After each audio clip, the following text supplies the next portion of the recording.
As A woman ಆಗಿ ನಿಮಗೂ ಕೂಡ ಪ್ರತಿ ಬಾರಿ ಹೆಣ್ಮಕ್ಳ ಮೇಲೆ ಯಾಕೆ ಶೋಷಣೆ ಆಗ್ತಾ ಇದೆ ಅಂತ ಅನ್ಸುತ್ತೆ? ಬಿಕಾಸ್ ಮೈನರ್ ಆಗ್ತಾ ಇರ್ಬೋದು. ಅಂದ್ರೆ ಈ ಸಮಾಜ ಹೇಗೆ ಕಟ್ಕೊಂಡ್ ಬಂದಿದೆ ಅಂದ್ರೆ, ನನಗೆ ಗೊತ್ತಿರೋ ಹಂಗೆ ನಾವೆಲ್ಲ ಟ್ರೈಬ್ಸ್ ಆಗಿದ್ವಿ, ಎಷ್ಟೋ ವರ್ಷಗಳಿಂದ ಟ್ರೈಬ್ಸ್ ಆಗಿದ್ವಿ. ಸೊ ಟ್ರೈಬ್ಸ್ ಆದಾಗ ಒಂದು ಎಲ್ಲರಿಗೂ ಬೇಕಾಗಿದ್ದೇನೋ ಒಂದು ಉಳ್ಕೊಳಕ್ ಒಂದು ಜಾಗ, ತಿನ್ನಕ್. ಸೊ ಎಲ್ಲಾರು ಬೇಟೆ ಆಡಕ್ ಹೋದ್ರೆ ನಮ್ಗೆ ಅಲ್ಲಿ ಸರಿಯಾಗಿ ಒಂದು, ಇವಾಗ ನಾವೇ ಒಂದ್ 10 ಜನ ಟ್ರಿಪ್ ಹೋಗಿರ್ತೀವಿ, ನಾವು ಕೆಲ್ಸಗಳನ್ನ ಹಂಚ್ಕೊಳ್ದೇ ಇದ್ದಾಗ ಫುಲ್ ಕೆಯೋಟಿಕ್ ಆಗಿರುತ್ತೆ ಎನ್ವಿರಾನ್ಮೆಂಟ್. ಸೊ ಟ್ರೈಬ್ ಪೀಪಲ್ಗೂ ಅನ್ಸ್ತೇನೋ, ಸೊ ಎಲ್ಲಾರು ಹೋಗಿ ಹಂದಿ ಹೊಡ್ಕೊಂಡ್ ಬರ್ತೀವಿ ತಿನ್ನಕ್ಕೆ, ಅಥವಾ ಇನ್ನೊಂದೇನೋ ತಿನ್ನದೇ ಮಾಡ್ಕೊಂಡ್ ಬರ್ತೀವಿ ಅಂದ್ರೆ ಮನೆ ಕಟ್ಟೋರಿಲ್ಲ, ಅಥವಾ ತಂದಿರೋದನ್ನ ಇನ್ನೇನೋ ಬೇಯಿಸೋರಿಲ್ಲ, ಅಥವಾ ಬಟ್ಟೆ ಹಾಕೊಳಕ್ಕೇನೋ ಮಾಡೋರಿಲ್ಲ. ಹಾಗೆ ಡಿವೈಡ್ ಮಾಡ್ಕೊಂಡಿದ್ದು ಕೆಲ್ಸಗಳನ್ನ. ಸೊ ಇವಾಗ ನೋಡಕ್ಕೆ ಹೆಣ್ಮಕ್ಳು ಸ್ವಲ್ಪ ಅವ್ರ ಬಾಡಿ ಅವ್ರ ಆಗ್ತಾ ಇದ್ ನೋಡಿದ್ರೆ ಸ್ವಲ್ಪ ವೀಕರ್ ಆಗಿ ಕಾಣಿಸಿದ್ರು. ಇನ್ನು ಮನೇಲಿರ್ಲಿ, ಮಕ್ಳು ಬೇರೆ ಹಡಿಬೇಕು, ವಿಚ್ ಇಸ್ ಒಂದು ನ್ಯಾಚುರಲ್ ಪ್ರಾಸೆಸ್. ಇವ್ರು ಆರಾಮಾಗಿರ್ಲಿ, ನಾವು ಹೊರಗಡೆ ಹೋಗಿ ಬರ್ತೀವಿ ಅಂತ ಶುರು ಆಗಿರಬಹುದು ನಾಗರಿಕತೆ. ಹಂಗೆ ಶುರು ಆಗಿದ್ದು ಬರ್ತಾ ಬರ್ತಾ ಬರ್ತಾ ಏನ್ ಮಾಡಿದ್ರು, ಫಸ್ಟ್ ಥಾಟ್ ಪ್ರಾಸೆಸ್ ಇಂದ ಇಟ್ಕೊಂಡು ಒಳ್ಳೇದಕ್ಕೆ ಶುರು ಮಾಡಿರ್ಬೋದು.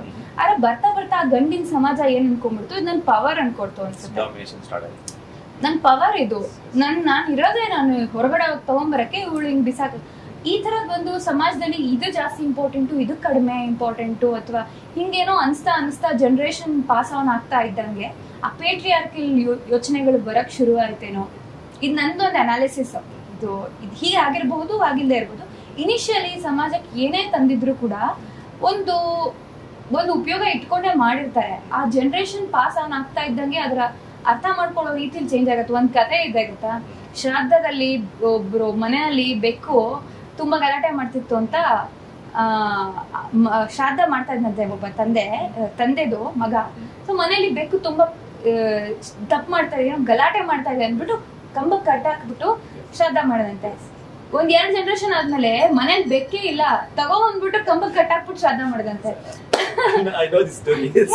ಸೊ ದಟ್ಸ್ ಹೌ ಪ್ರತಿಯೊಂದು ವಿಚಾರಗಳನ್ನು ಕೂಡ ಹಿಂಗೆ ತಪ್ಪು ಅರ್ಥ ಮಾಡ್ಕೊಂಡು ಇನ್ನೊಂದು ಜೆಂಡರ್ ಮೇಲೋ ಅಥವಾ ಮೈನಾರಿಟೀಸ್ ಮೇಲೋ ಅಥವಾ ಇನ್ಯಾರೋ ಅನ್ಫಾರ್ಚುನೇಟ್ ಪೀಪಲ್ ಅವ್ರ ಮೇಲೆ ನಾವು ಸವಾರಿ ಮಾಡ್ಕೊಂಡು ಬಂದ್ಬಿಟ್ಟಿದೀವಿ.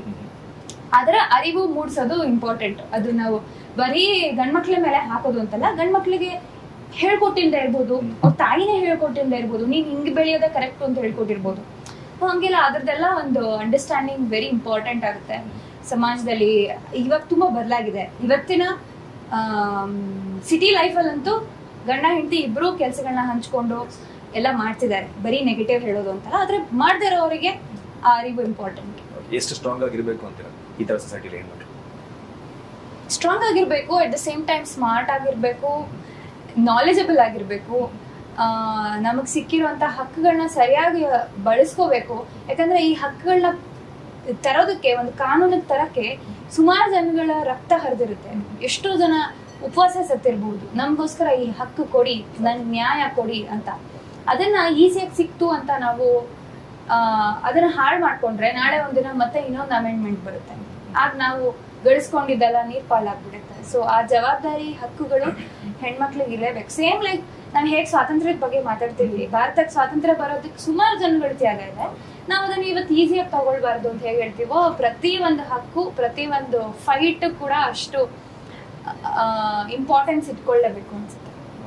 ನಾನು ಇಷ್ಟೆಲ್ಲ ಯಾಕೆ ಹೇಳಿದೆ ಅಂತಂದ್ರೆ, ಈಗ ರೀಸೆಂಟ್ ಆಗಿ ಹುಬ್ಳಿಲಿ ಕೂಡ ಒಂದು ಬ್ರೂಟಲ್ ಮರ್ಡರ್, ನೇಹಾ. ತುಂಬಾ ಜನ ಅದ್ರ ಬಗ್ಗೆ ಮಾತಾಡ್ಲಿಲ್ಲ, ತುಂಬಾ ಜನ ಅದನ್ನ ನೋಡಿ ತುಂಬಾ ಭಯ ಪಟ್ಬಿಟ್ರು. ಅದು ನಮ್ಮನ್ನ ನೋಡಿದಾಗ ಯಾವ ತರ ಸೊಸೈಟಿ ನಾವು ಬದುಕ್ತಾ ಇದೀವಿ ಅಂತ ಅನಿಸ್ಬಿಡ್ತು. ಅದಕ್ಕೋಸ್ಕರ ನನಗೆ ಹೌದು, ನನಗೆ ಅದು ತುಂಬಾ ವಿಷಾದನೀಯ ವಿಷಯ ಅಂತ ಅನ್ಸುತ್ತೆ. ಏನಂದ್ರೆ ಧರ್ಮ ಬೇರೆ, ಗಂಡು ಹೆಣ್ಣು ಪ್ರೀತಿ ಬೇರೆ, ಆಮೇಲೆ ಏನಂತಾರೆ ಕ್ರೈಮ್ ಬೇರೆ, ಎಲ್ಲವೂ ಬೇರೆ. ಇದೆಲ್ಲ ಮಿಕ್ಸ್ ಆಗಿ ಜನಗಳು ತಪ್ಪಾಗಿ ಅರ್ಥ ಮಾಡ್ಕೊಂಡು ಅದೇ ದೊಡ್ಡ ಪ್ರೊಪಗ್ಯಾಂಡ ಆಗಿ ಅದೆಲ್ಲ ತಪ್ಪು ಅನ್ಸುತ್ತೆ. ಏನಿದೆಯೋ ಅದನ್ನ ಕರೆಕ್ಟಾಗಿ ನೋಡ್ಬೇಕು ನಾವು. ಆ ಒಳನೋಟ ನಮ್ಗಿಲ್ಲ ಅಂದ್ರೆ ನಾವು ಸಮಾಜ ರಾಂಗ್ ರೂಟ್ ಅಲ್ಲಿ ಹೋಗ್ತಾ ಇರುತ್ತೆ. ಇಂಥವ್ರಿಗೆ ಯಾವ ಪನಿಷ್ಮೆಂಟ್ ಆಗ್ಬೇಕು ಅಂತ ಪನಿಷ್ಮೆಂಟ್ ಆಗೋಕ್ಕಿಂತ ಫಸ್ಟ್ ತಡೆಯೋದು ಹೇಗೆ ಅಂತ ಮಾಡ್ಬೇಕು. ಮೇ ಬಿ ಪನಿಷ್ಮೆಂಟ್ ಕ್ರೂರವಾಗಿದ್ದಾಗ ತಡಿಬಹುದೇನೋ, ಆದ್ರೆ ಕರೆಕ್ಟ್. ಆದ್ರೆ ಅದು ಇಮಿಡಿಯೇಟ್ ಆಗಲ್ಲ ನಮ್ಮ ದೇಶದಲ್ಲಿ. ಪನಿಷ್ಮೆಂಟ್ ಅಂತ ಕೊಡ್ತಾರೆ ಅಂತ ಹೇಳಕ್ಕೆ 10 ವರ್ಷ, ಅದ್ ಜಾಗಕ್ಕೆ ಇನ್ನೂ ಮುದ್ಕ ಆಗಿರ್ತಾರೆ. ಅಷ್ಟರೊಳಗೆ ಈ ಕೇಸ್ ಮರ್ತೋಗಿ ಇನ್ನೊಂದಷ್ಟು ಜನ ಏನೋ ಮಾಡಿರ್ತಾರೆ. ಸೊ ಈ ಸಮಾಜ ಬದಲಾಗ್ಬೇಕು. ನನಗೆ ಯಾವ್ದ್ರಲ್ಲಾದ್ರೂ ಅಷ್ಟೇ, ಸಿನಿಮಾ ಆಗ್ಲಿ, ಪಾಲಿಟಿಕ್ಸ್ ಆಗ್ಲಿ, ಇದಾಗ್ಲಿ, ನಾನು ನೀವು ಬದಲಾಗ್ಬೇಕು. ಯಾರೋ ಏನೋ ಮಾಡಕ್ಕಿಂತ ವೇಟ್ ಮಾಡೋದಲ್ಲ. ನಾವು ಬದಲಾದ್ರೆ ನಮ್ಮನ್ನ ಮಿಸ್ಯೂಸ್ ಮಾಡ್ಕೊಳ್ಳೋದ್ ನಿಲ್ಲುತ್ತೆ. ಅವ್ರು ಯಾರೋ ಬಂದ್ಬಿಟ್ಟು ನಮ್ಮನ್ನ ಬದಲಾಯಿಸ್ಬೇಕು, ಸಿಸ್ಟಮ್ ಚೇಂಜ್ ಮಾಡ್ಬೇಕು, ರೂಲ್ಸ್ ಹಾಕ್ಬೇಕು ಅಂತ ಯಾಕೆ ಎಕ್ಸ್ಪೆಕ್ಟ್ ಮಾಡ್ತೀರಾ? ನಮಗಿಲ್ವಾ ಯೋಚನೆ? ನಮಗ್ ಗೊತ್ತಾಗಲ್ವಾ ನಮ್ಮನ್ನ ಮರಳು ಮಾಡ್ತಿದ್ದಾರೆ, ನಮ್ಮನ್ನ ಯೂಸ್ ಮಾಡ್ಕೊತಿದ್ದಾರೆ ಅಂತ? ಅಷ್ಟು ಗೊತ್ತಿಲ್ಲದೆ ಇದ್ರೆ ಹೇಗೆ? ಅಂದ್ರೆ ನಾವ್ ಇಗ್ನೋರೆಂಟ್ ಆಗಿದೀವಿ ಅಂತ. ಬೇರೆಯವ್ರ ಮೇಲೆ ತಪ್ಪಾಕಕ್ಕಿಂತ ನಾವ್ ಕಿತ್ಕೋಬೇಕು. ಹೌದು, ಎಲ್ಲದ್ರ ಬಗ್ಗೆ ಒಂದ್ ಸರಿಯಾದ ಜಡ್ಜ್ಮೆಂಟ್ ನ ಹುಡ್ಕೋದನ್ನ ಕಲ್ತ್ಕೋಬೇಕು. ತುಂಬಾ ವಿಚಾರಗಳ ಬಗ್ಗೆ ಮಾತಾಡೋದು. ಕೊನೆಯದಾಗಿ ಸಿನಿಮಾ ಇಂಟರ್ವ್ಯೂ ಅಂತ ಮರ್ತೇ ಹೋಯ್ತು. ಕೊನೆಯದಾಗಿ ಅಂದ್ರೆ ಸಿನಿಮಾದಲ್ಲಿ ಕೂಡ ಕ್ಯಾರೆಕ್ಟರ್ ಆ ತರದ್ದು ಒಂದಷ್ಟು ಪೋಸ್ಟ್ಗಳು, ಒಂದಷ್ಟು ಸೀನ್ಗಳು ನೋಡಿದಾಗ ಕೇಳ್ಬೇಕನ್ನಿಸ್ತು. ಅಂದ್ರೆ ಅದ್ರ ಜೊತೆಗೆ ಒಬ್ಬ ನಾಯಕ ನಟಿ, ಒಬ್ಬ ಹೀರೋಯಿನ್ ಸಮಾಜದಲ್ಲಿ ರೆಸ್ಪಾನ್ಸಿಬಲ್ ಇರೋರು ಮಾತಾಡಿದಾಗ ಕೆಲವೊಂದು ವಿಚಾರಗಳು ಅದನ್ನ ಕೆಲವೊಂದು ಹೆಣ್ಮಕ್ಳುಗಳು ಕೂಡ ಕೇಳಿಸ್ಕೊಂಡಾಗ ಫಾಲೋ ಮಾಡ್ತಾರೆ. ಇಲ್ಲ, ಇಷ್ಟ ಆಯ್ತು ನಿಮ್ ಪ್ರಶ್ನೆಗಳು ಎಲ್ಲವೂ ಕೂಡ ಇಷ್ಟ ಆಯ್ತು. ಮತ್ತೆ ನಿಮ್ಮ ಹೋಮ್ ವರ್ಕ್ ಇಷ್ಟ ಆಯ್ತು. ಈಗ ಏನೋ ಒಂದು ಸೆಟ್ ಆಫ್ ಕ್ವಶನ್ಸ್ ಎಲ್ಲಾರು ಕೇಳ್ತಾ ಇದ್ರೆ ಎಷ್ಟು ವಿಡಿಯೋಸ್ ಬರ್ತಾರೆ ಯೂಟ್ಯೂಬ್ ಅಲ್ಲಿ, ನಮ್ದು ಯಾಕೆ ನೋಡ್ಬೇಕು? ಸೊ ಈ ವಿಡಿಯೋ, ಈ ಮಾತುಗಳು ಈ ರೂಟ್ ನಲ್ಲಿ ಹೋಗೋದಕ್ಕೆ ನೀವೇ ಕಾರಣ.